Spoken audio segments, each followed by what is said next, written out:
সুপ্রিয় আমার পঞ্চম শ্রেণীর শিক্ষার্থীবৃন্দ, তোমরা সবাই, আশা রাখি তোমরা সবাই ভালো আছো। এখন সবাই বাড়িতে, তো আমি জানি তোমাদের বাড়িতে থাকতে মন চাচ্ছে না, তবে করোনা ভাইরাসের থেকে দূরে থাকার জন্য অবশ্যই বাড়িতে থাকা একান্ত প্রয়োজন। এই সময় তোমাদের কাজ করতে হবে, পিতামাতার কথা মেনে চলতে হবে, নিয়মিত লেখাপড়া করে যেতে হবে। সংসার টিভি কর্তৃক শ্রেণী পঠনা অবশ্যই পর্যবেক্ষণ করতে হবে। আর কোনো কিছু তোমার শরীরের হাত মুখ স্পর্শ করার, মুখ চোখ কান স্পর্শ করার পূর্বেই হ্যান্ড স্যানিটাইজার দিয়ে হাত পরিষ্কার করে তারা স্পর্শ করবে। আর সুষম খাদ্য খাবে, বিশেষ করে গরম পানি দিয়ে গালগোট করবে, লেবুর রস পান করবে, ফল খাবে, যেগুলো তোমার দেহে রোগ প্রতিরোধ ক্ষমতা বাড়াতে পারে। আর অবশ্যই কিন্তু তোমাদের বইয়ের পাঠ্য বই অবশ্যই তোমাদের খুলে নিয়মিত লেখাপড়া করবে। আজকে আমার যারা পাঠ পর্যবেক্ষণ করছো তারা অবশ্যই খাতা কলম নিয়ে বসো। আমি মনে করি আমার সাথে সাথে তোমরা প্র্যাকটিস করবে, দেখবে আরও ভালোভাবে তোমাদের সমস্যাগুলো সমাধান করতে পারবে। আর কী করবে, তোমরা মনোযোগ দেবে আমার শ্রেণী পাঠে। আমি এখনও তোমাদের কিন্তু পরিচয় দিইনি। আমি মোহাম্মদ হারুন রশিদ, প্রধান শিক্ষক, পূর্ব রামনগর সরকারি প্রাথমিক বিদ্যালয়, দামোদর চুয়াডাঙ্গা। আমি তোমাদের যে পাঠটি আজকে নেব চতুর্থ শ্রেণীতে ছিল যে সাধারণ ভগ্নাংশ থেকে দশমিক ভগ্নাংশে রূপান্তর করা এবং দশমিক ভগ্নাংশকে সাধারণ ভগ্নাংশে রূপান্তর করা, এইভাবে ছিল। এখন এই তোমাদের যে বিষয়টা নিয়ে আলোচনা করব, তোমাদের পূর্ব পরিচিত বিষয়, আমি তোমাদের এই বিষয়টি নেব যে আজকে তোমাদের দশমিক ভগ্নাংশ সম্পর্কে তোমাদের সাথে আলোচনা করব। তার আগে তোমাদের আমি একটা জিনিস উপলব্ধি করি যে দশমিক সংখ্যা, আমি একটি সংখ্যা লিখে রাখো।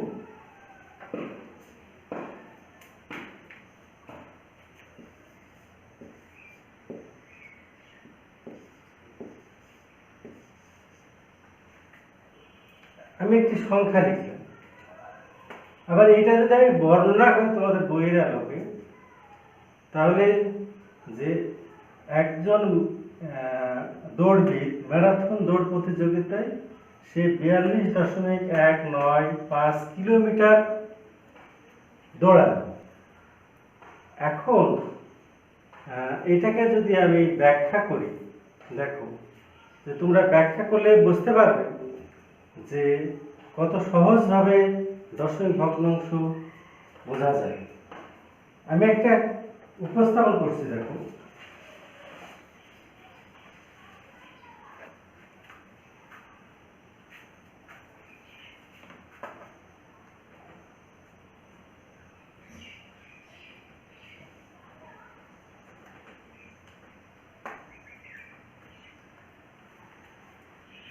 তাহলে আমরা আজকে কি আলোচনা বিষয় হলো যে দশমিক ভগ্নাংশ। দেখো, আমরা যখন স্থানীয় মান নির্ণয় করি তখন কিন্তু দশমিক সংখ্যার বাম দিকে থাকে একক, দশক। আর যদি দশমিক সংখ্যা থাকে তখন হবে ডান দিকের সংখ্যাগুলো, দেখো, দশমাংশ, শতাংশ, সহস্রাংশ। এখন এই যে ব্যক্তি 42.195 কিলোমিটার দৌড়ালো, দেখুন এখানের মধ্যে দেখুন একক আছে, দশক আছে, দশমাংশ আছে, শতাংশ আছে, সহস্রাংশ আছে। এখন আমার প্রশ্ন হলো যে তোমাদের কাছে, দেখো তোমরা সহজভাবে বুঝতে পারবে যে যে এখানে দশক কয়টি আছে। তাহলে আমি যদি এখানে লিখি দশক, তাহলে এখানে কয়টি আছে? এখানে দেখো দশক আছে কয়টি? 4টি। চারটি দশক আছে। তাহলে 4টি দশক মানে কি 10, তাহলে 4 দশক কত হয়? 40। তারপরে একক আছে কয়টি? একক আছে দেখো 2টি। তাহলে একক একক আছে কয়টি? 2টি। তাহলে 2 1, তাহলে এককের ঘরে 2। এখন দেখো দশমিক বিন্দু পেয়ে গেছি। এই দশমিক বিন্দু আমরা অনেকে প্রশ্ন করতে মনে মনে, আমরা যেমন একাংশ বলি, একক বলি, তাহলে আমরা অংশের বেলায় এককাংশ হয় না, এককাংশ কোনো সময় হয় না, কারণ একটা একটা সবসময় একটা কনস্ট্যান্ট বা ধ্রুব একটা পূর্ণ সংখ্যা। এই একের পরে যেটা আছে সেটা হলো দশমাংশ, 10 ভাগের 1 ভাগ। তাহলে দশমাংশ কয়টা আছে? 1টি। তাহলে দেখো দশমাংশ কয়টি আছে? দশমাংশ আছে 1টি। তাহলে 10 ভাগের 1 ভাগ, এটাকে আমরা, তাহলে আমরা দশমিক বিন্দু পেয়েছি। তাহলে এখানে কি পেলাম? 0 পেলাম, তারপরে কি পেলাম? দশমিক বিন্দু বসালাম, তারপরে আমি 1 পেলাম। তারপরে কি আছে? শতাংশ।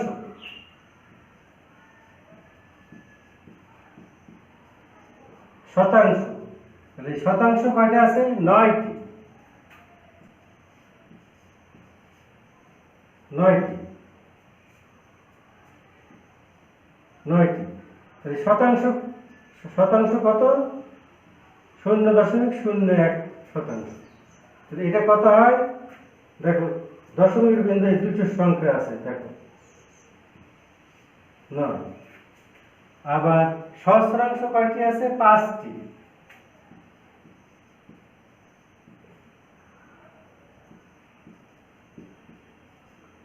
সহস্রাংশ আছে কয়টি? 5টি।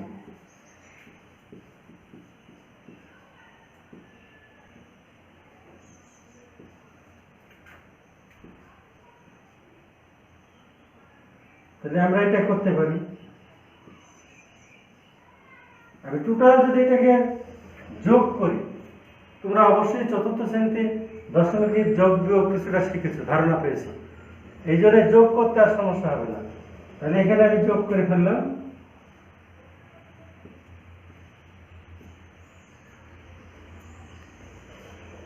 তাহলে আমার এই 42.195 কিলোমিটার পথ সে যে অতিক্রম করছে, সেটা কি পেয়ে গেলাম? এটা থেকে পেলাম।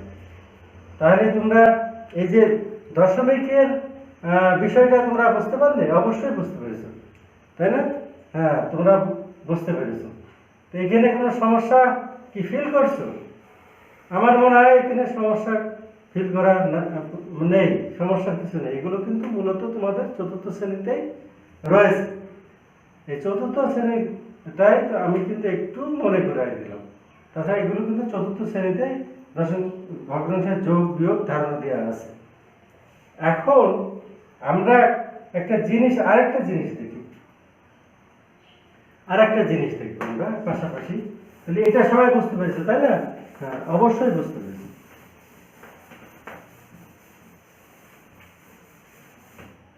আমরা আরেকটা জিনিস দেখি।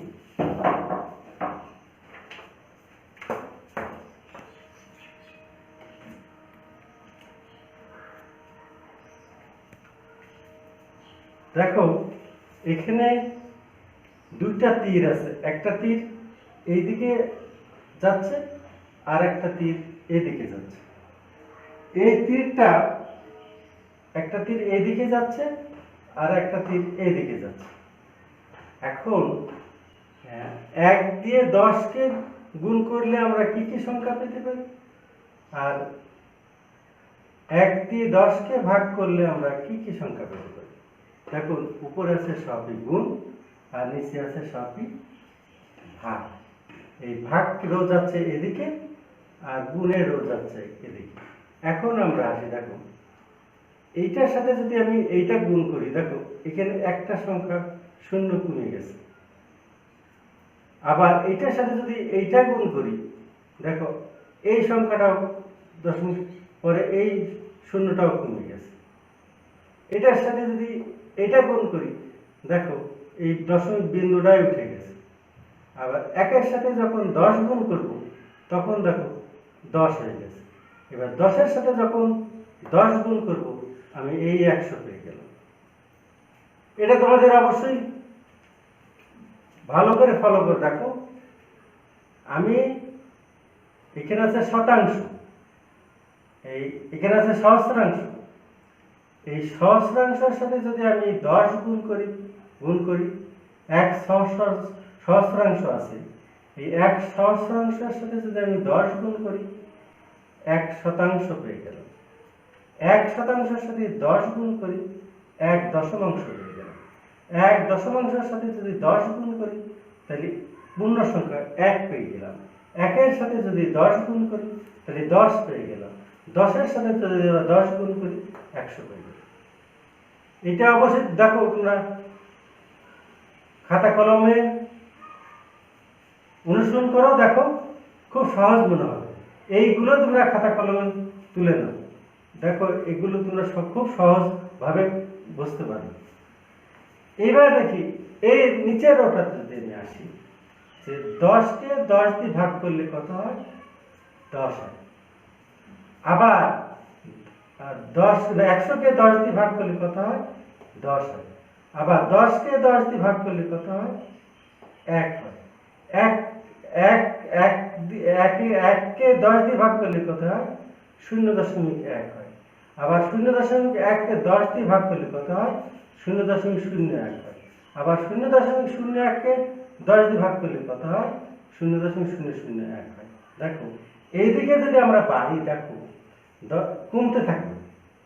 এখানে 100-কে 10 দিয়ে ভাগ করছি, 10 পেয়ে গেল, কমে গেল একটা শূন্য। আবার 10-কে 10 দিয়ে ভাগ করি, 1 পেয়ে গেলাম, একটা শূন্য কমে গেল।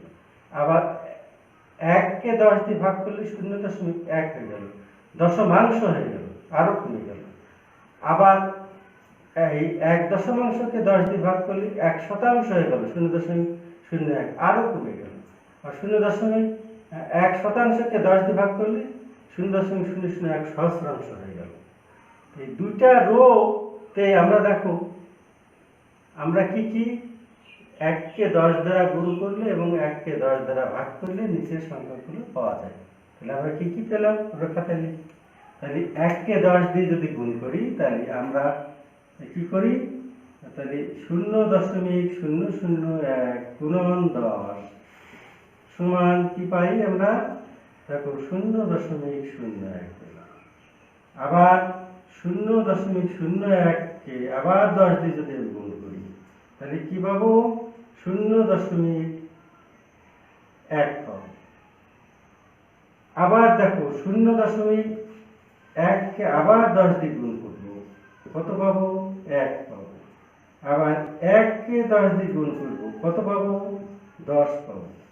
এবার 10-কে 10 দিয়ে গুণ করবো, কত পাবো? 100 পাবো। এই যে সম্পর্কটা, এটা বুঝতে পেরেছো? অবশ্যই বুঝতে পেরেছো। দেখো এটা হলো গুণ, এইটা একটা সংখ্যা থেকে বেড়ে গেল, যখন গুণ করি তখন বাড়ে, যখনই গুণ করি তখন বাড়ে, দেখো বেড়ে গেছে সব। এবার আমি যদি ভাগে আসি, তাহলে এইদিকে আমি যদি ভাগে আসি, তাহলে 100 ভাগ 10 কি পাবো? 10 পাবো। এবার 10-কে 10 ভাগ 10 কি পাবো? 1 পাবো। এবার 1 ভাগ 10 কি পাবো? দেখো 0.1 পাবো। এবার 0.1 ভাগ 10 কি পাবো? 0.001 পাবো। আবার 0.001 ভাগ 10 কি পাবো? 0.001 পাবো। তাহলে এই আর এইটা নিয়ে দেখো, এটা দিয়ে আছে গুণের আর এটা দিয়ে আছে। এটা অবশ্যই বুঝতে পারলে। এইটা কিন্তু আমরা আগামী পাঠেতে এগুলো বেশি কাজে লাগবে। আগামী পাঠেতে তোমাদের দশমিক সংখ্যার সাথে পূর্ণ সংখ্যার গুণ করব এবং দশমিক ভাগ করে, এগুলো আগামী পাঠে আসতেছে। আমরা এখন এইটাকে ধারণা দিলাম যে এই পর্যন্ত অবশ্যই বোঝা হয়েছে, তাই না? হ্যাঁ, বলো, বুঝতে অসুবিধা আছে? আমি আবার দেখো, এখানে এটা তো বুঝতে সবাই পড়ে আছে, তোমরা বুঝতে পেরেছো। এটা বুঝতে পেরেছো? এই দুইটা তীর দিকে দেখলেই বুঝতে পারবা, একটা হলো গুণের তীর দিয়ে আছে, একটা হলো ভাগের তীর আছে। এই জন্য বলা আছে 1-কে 10 দিয়ে গুণ করলে গুণ এবং 1কে 10 দিয়ে ভাগ করলে নিচের সংখ্যাগুলো পাওয়া যায়। তাহলে দেখো আমি সব কিন্তু 1-এর সাথে 10 দিয়েছি, দেখো এখানে ভাগটা দিয়েছি, দেখো এখানে 1-এর সাথে সব ভাগ দিয়েছি। তাহলে তোমাদের অবশ্যই এটা খাতায় লিখে নাও, লিখে নিলে বাড়িতে প্র্যাকটিস করলে অবশ্যই তোমরা বুঝতে পারবে, তাই না? হ্যাঁ, খাতায় লিখেছো তো অবশ্যই, বুঝতে পারছো? আচ্ছা, আরেকটি জিনিস দেখো, আমি আরেকটা জিনিস দেখাই, এটা বুঝে তো বুঝে দিলাম। হ্যাঁ, তাহলে আরেকটা জিনিস দেখাই। এখন এর আলোকে যদি আমি এইটা দিই, দেখো এবার তোমাদের কাছে প্রশ্ন, দেখো কতটি 0-1 দ্বারা 2.1 গঠন করা যায়? তাহলে আমি এখন যদি দেখো এখানে যদি আমি 0.1 0.1 0.1 0.1 0.1 0.1, তাহলে এখানে কটা হলো 1 2 3 4 5 6, 0.17 0.18 0.19 0.10। তাহলে আমি যদি মনে মনে হিসাব করি, দেখো এই দুইটা হলো পূর্ণ সংখ্যা, আছে একক সংখ্যা, একক সংখ্যা আসতে থাকে 1 2 3 4 5 6 7 8 9 10। তাহলে আমি এখানে 10 দিলাম, কটা দশমিক আছে 1 রেখে। তাহলে দেখো তাহলে কত পেলাম 1। তাহলে এই 1 পেতে হলে আমার 10টা 1 দিয়েছে, তাহলে আর 1 পেতে হলে তাহলে আর 10টা এখন দিতে হবে। তাহলে তখন 2 পাবো, তার 2 এর পরে তাহলে একটা 10টা দিতে হলে একটা, তাহলে আবার 10টা দিতে হবে, তাহলে তার সাথে একটা দিতে হবে, কটা হলো 21টা। হ্যাঁ, তাহলে আমরা বুঝতে পারছি যে এইভাবে তাহলে আমরা সহজভাবে বুঝে নিতে পারি যে এইটা যদি আমরা যে যোগের সংক্ষিপ্ত রূপ হলো গুণ, তাহলে আমরা যদি এইটা করতে পারি, দেখো আমরা কত পাই, তাহলে 21 সমান, দেখো তাহলে 21 বার 0.1কে যদি আমি 21 দিয়ে গুণ করি, তাহলে আমরা পাবো সমান 2.1, এইটা পাবো। তাহলে এখানে কত হলো, কতটা 21 21টি। তাহলে আবার দেখো এখানে কত আছে 0.01 সাথে যদি আমি এইটার সাথে যদি আমি 19 গুণ করি, তাহলে আমি এইটা পাবো 0.19। তাহলে এটা কত পেলাম, এটা 19। আবার দেখো ওই রকম 0.001 গুণন কত পাবো, যদি 195 দিই তাহলে আমি ওইটা পাবো, তাহলে 0.1995। তাহলে এখানে কত পেলাম 195। এর তদ্রূপ ওই রকম দেখো 0.001 সাথে আমি যদি এইটা গুণ করি, তাহলে কিন্তু আমি ওইটা পাবো। তাহলে কি পাবো, তাহলে এটা কত পেলাম,